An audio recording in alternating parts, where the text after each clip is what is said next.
তৃণমূলের নেতারা যে সমস্ত কালসাপেদেরকে এতদিন সোনার থালাতে দুধ কলা খাইয়ে আরো বেশি করে বিষধর সাপ বানিয়ে তুলেছিল না, সেই সমস্ত সাপেরাই এখন তৃণমূলের নেতাদেরকে একে একে ঠুকে দিচ্ছে।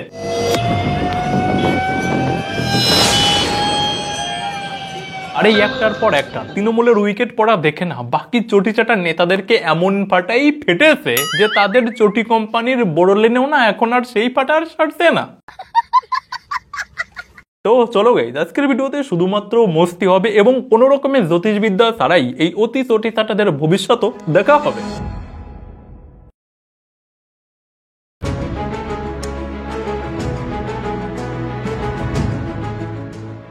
এ ব্যাপারে তো মিডিয়াতে আপনারা মিডিয়ার মতো করে শুনেছেন, এবার আপনারা এই ভিডিওতে এই ব্যাপারেই আমার মতো করে শুনবেন। হ্যাঁ, ঠিকই শুনেছেন, আমার মতো করেই শুনবেন, কারণ বর্তমানে তৃণমূলের কত বড় বড় লেভেলের উইকেট পড়ে যাচ্ছে সেটা শুনবেন বা জানবেন তবেই না।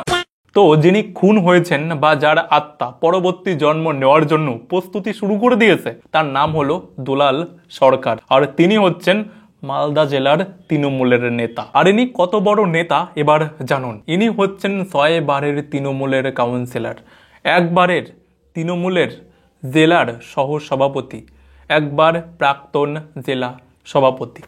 আর শুধু এই নয়, ইনার যে বউ না, ইনার যে স্ত্রী, তিনিও কাউন্সিলর। তো এবার বুঝতে পারছেন তো যে ইনি আসলে কত বড় পাওয়ারফুল নেতা ছিল। আর অ্যাকচুয়ালি ইনাকে শুধুমাত্র পাওয়ারফুল বললে পারে ইনার অসম্মান করা হবে। ইনি বলতে পারেন যে মালদা জেলার এক প্রকারের পাওয়ার হাউস ছিল, তৃণমূলের পাওয়ার হাউস। তো এবার ভাবার বিষয় এটা যে এত বড় বড় পাওয়ারফুল নেতাদেরকেই বা পাওয়ার হাউসের মতো নেতাদেরকেই যদি ওপেনলি যদি একদম মালা পরিয়ে দেওয়া হয়, তাহলে বর্তমানের তৃণমূলের নেতাদের ভবিষ্যতে কি হতে পারে সেটা আমার আপনার ভাবার না কোনো দরকার নেই, সেটা ওদেরকে ভাবতে দিন। I am sorry, বাবু। আর সব থেকে বেশি মজার ব্যাপারটা কি জানেন, যে যখন এই খুন হয়ে যায় না, তখন আমাদের রাজ্যের মুখ্য পুলিশ মন্ত্রী প্রশাসনিক বৈঠকে বসে সে কি করেছে জানেন, সে এই খুনের সাফাই দিচ্ছে। কি রকমের সাফাই দিচ্ছে জানেন? বিএসএফ ইসলামপুর দিয়ে লোক ঢোকাচ্ছে, আমাদের কাছে খবর আছে, সিতাই দিয়ে ঢোকাচ্ছে, এখানে গুন্ডা পাঠিয়ে দেওয়া হচ্ছে, বর্ডার দিয়ে খুন করছে চলে যাচ্ছে, এই রকম লোক পাঠানো হচ্ছে। এটা বিএসএফের অনেক ভেতরকার কাজ, এর মধ্যে কেন্দ্রীয় সরকারের একটা ব্লুপ্রিন্ট আছে।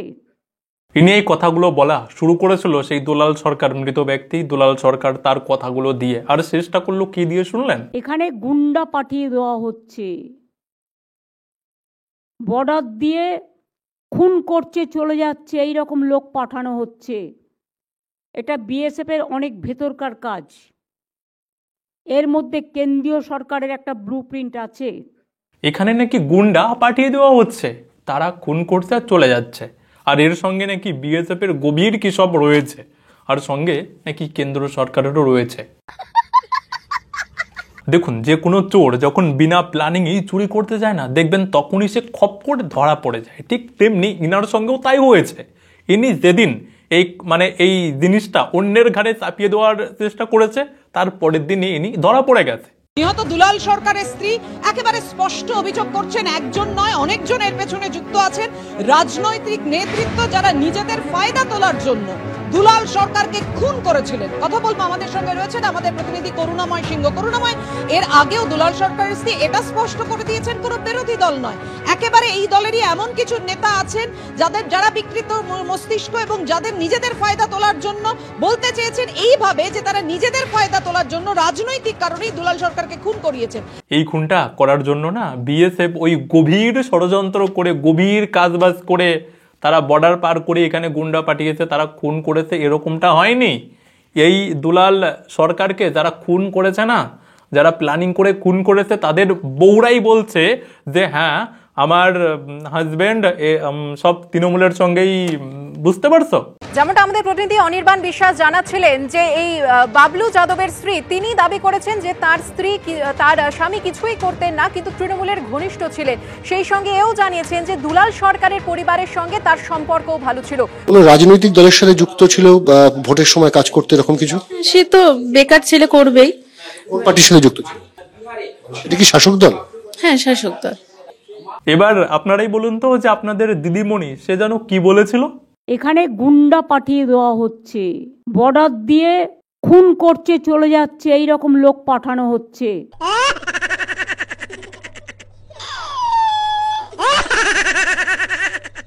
দেখুন আপনাদের দিদিমণি এত মিথ্যে কথা বলার পরেও জনগণের সামনে কি জ্ঞান দেয় জানেন? কটু কথা বলার, কুৎসা রটনা করবার, মিথ্যে কথা বলার অভ্যাসটা ছোটবেলা থেকে আমরা শিখিনি, তাই যেন ভবিষ্যতেও না হয়। দেখুন আমার তো মনে হয় ওই যে লজ্জা, তারপরে এই যে মিথ্যা, এইগুলো না এরা নিজেরাও, মিথ্যা লজ্জা এরা নিজেরাও না ইনার থেকেই ট্রেনিং নিয়ে গেছে। দেখুন দুলাল সরকারের মৃত্যুর ঘটনাটা না জাস্ট 1 সপ্তাহ হতে চললো, জাস্ট 1 সপ্তাহ, কিন্তু আপনারা কি জানেন যে তৃণমূলের আরো এক কাউন্সিলরের আর কি ফটোতে প্রায় মালা চড়িয়েই দিয়েছিল। জাস্ট মানে ঘটনা চক্করে ভগবানের কৃপায় ব্যাস ব্যর্থ হয়ে গেছে, বেঁচে গেছে। কার কথা বলছি মনে পড়েছে না? মনে করিয়ে দিই। দেখো, ভর সন্ধ্যেই সুশান্ত ঘোষ কলকাতা পুরসভার 108 নম্বর ওয়ার্ডের কাউন্সিলর এবং বড় চেয়ারম্যানও বটে। তিনি একেবারে নিজের বাড়ির সামনে দুজন সঙ্গীর সঙ্গে বসে গল্পগুজব করছিলেন। সেই সময় হঠাৎ করেই দুই যুবক, যাদের বয়স একেবারে 18 থেকে 25-এর মধ্যে এখনো পর্যন্ত যা জানা যাচ্ছে, এই দুই যুবক তারা একটি মোটর বাইকে করে আসে এবং মোটর বাইক থেকে পেছনে যে যুবক বসেছিলেন সেই যুবক মোটর বাইক থেকে নেমে সুশান্ত বাবুকে লক্ষ্য করে সরাসরি তিনবার গুলি চালানোর চেষ্টা করে। সুশান্ত বাবুর একেবারে বুকের সামনে গিয়ে সেই আগ্নেয়াস্ত্র থেকে গুলি চালানোর চেষ্টা করে, যদিও সেই আগ্নেয়াস্ত্রটি অচল থাকায় কোনোভাবে সেখান থেকে গুলি বার হয়নি। এবার তো নিশ্চয়ই মনে পড়ে গেছে না? তো দেখুন লোকে বলে না যে লাখের মধ্যে একজনা হয় যিনি ভীষণ ভাগ্যবান হয়, তো এই কাউন্সিলর হলো সেই ব্যক্তি যে এতটা ভাগ্যবান যে এনাকে যারা ওপেনলি একদম মানে মাঝখানে এতটাও ফাঁকা ছিল না, এনার কপালে এইরকম ভাবে বন্দুক ধরা হয়েছিল, বাস যারা গুলি করতে এসেছিল না তাদের বন্দুকটা ওই মুহূর্তে যদি খারাপ না হয়ে যেত না, তাহলে ইনার ফটোতে আজকে 100% মালা ঝুলতো। আর শুধু এই নয়, তৃণমূলের বিধায়করা পর্যন্ত কেলানি খাচ্ছে, উত্তম মাধ্যম, চরম লেভেলের উত্তম মাধ্যম খাচ্ছে। কোথায় কোথায় জানেন? মনে আছে আপনাদেরকে? মাত্র 2 মাস আগের ঘটনা। 2 মাস আগে সন্দেশখালীর বিধায়ক সুকুমার মাহাতো, তাকে ধরে উত্তম মাধ্যম দেওয়া হয়েছে রাস্তায় আটকিয়ে। আমাদের নতুন ব্লক সভাপতি মিজানুর রহমান এবং আমরা ছিলাম সবাই একসঙ্গে পুজো উদ্বোধন করে ফিরছিলাম। কিছু দুষ্কৃতী শিমুলাটি বাজারে গাড়িতে তারা লাথি কিলচড় মারে এবং কিছু বাইক নিয়েছিল তাদের উপর মারধর করে। শেখ নাজির বলে একজন আছে যারা সবসময় আগ্নেয়াস্ত্র নিয়ে ঘোরে, আইজুল মোল্লা আগ্নেয়াস্ত্র নিয়ে ঘোরে। দেখেছেন অবস্থা? মানে তৃণমূলের বিধায়করা পর্যন্ত এখন হয়ে যাচ্ছে। আর শুধু ইনিই নয়, এই সুকুমার মাহাতোই শুধুমাত্র নয়, উষা রানী, ওনাকে তো শুধুমাত্র উত্তম মাধ্যমিক করা হয়নি, ওনাকে তো একেবারে মানে সাল চামড়া পর্যন্তও তুলে দেওয়া হয়েছে। আর সেই সাল চামড়া ঠিক করার জন্য পর্যন্তও ওনাকে হসপিটালেও যেতে হয়েছে। আমাকে গাড়ি থেকে, আমি এরকম গাড়ির ধারেই বসেছিলাম, আব্দুল খালেক মোল্লা গাড়ি থেকে টেনে নিয়ে আমাকে রডের বাড়ি মারে এবং আমাকে ধাক্কা মারে, আমি সেখানে পড়েও যাই। তারপরে আমার পিছনে যেসব ছেলেগুলো ছিল, অন্তত 20 থেকে 25টা বাইক ছিল, তাদেরকেও ব্যাপক মারধর করা হয়েছিল। হাতে কি অস্ত্র ছিল? তাদের হাতে রড, লাঠি ছিল। তারা সমস্ত পরিকল্পনা করি আমাকে, তারপরে বলছিল যে এমএলএ স্বামীকে ওদেরকে মার্ডার করে দেওয়া হোক। একজন মহিলা বিধায়ক, মানে কি বলবো বলুন, মানে একজন মহিলা বিধায়ক তারা পর্যন্ত শান্তি বাহিনীর হাতে উত্তম মাধ্যম খেয়ে মিডিয়ার সামনে এরকমের কথাবার্তা বলছে এবং হসপিটালে গিয়ে ওই সাল চামড়াতে পটি লাগাচ্ছে। একবার জাস্ট ভাবুন, বিধায়ক। আর এই যে এত সমস্ত ঘটনা, এই সমস্ত ঘটনার পিছনে আপনারা কাদেরকে পাবেন জানেন? কাদেরকে পাবেন আমি সেটা আমি আপনাদেরকে এক্ষুনি বলবো। জাস্ট আগে একটা জিনিস আমি আপনাদেরকে দেখাই। এই যে উষা রানী যে মণ্ডল রয়েছে না, ইনার হাজবেন্ড আবার কি বলছে শুনেছেন? ইনার হাজবেন্ড বলছে, কি বলছে আপনারা আগে শুনুন, আমি তারপরে ব্যাখ্যা করছি। আমাকে মার্ডার করার একবার চক্রান্ত করেছিল, তার কেসও রয়েছে। আপনারা কেস করেছিলেন, কোনো ব্যবস্থা নেওয়া হয়নি? না, তার সে সময় কোনো ব্যবস্থা নেওয়া হয়নি। আতঙ্ক রয়েছে, সামনে তো ভোট, তার আগে যদি এরকম হয়, বিধায়ক যদি মার খায় এরকম ভাবে, বিধায়ককে যদি মারা হয়, তার সাপোর্টারদের পিছনে বেদরকারভাবে মারা হয়, গ্রামে গ্রামে যদি সন্ত্রাস সৃষ্টি করে, তার সন্ত্রাসের জন্য নিশ্চয়ই তো ভয় করবে। এই হচ্ছে হিন্দু নেতাদের বর্তমান কন্ডিশন। আর এই সমস্ত যে সমস্ত ঘটনা, 4টে ঘটনার এক্সাম্পল আমি আপনাদেরকে দিলাম না, এই 4টে ঘটনা তো কিছুই নয়। তৃণমূলের বর্তমানে এখন যে ট্রেন্ড শুরু হচ্ছে, একটার পর একটা নেতার উইকেট পড়ে যাওয়ার যে ট্রেন্ড শুরু হচ্ছে না, জাস্ট একবার ভাবুন। আর এই যে প্রত্যেকটা ঘটনা, এই প্রত্যেকটা ঘটনার পিছনে আপনারা শান্তি বাহিনীদেরকে পাবেন। প্রত্যেকটা ঘটনার পিছনে শান্তি বাহিনীদেরকেই আপনারা পাবেন।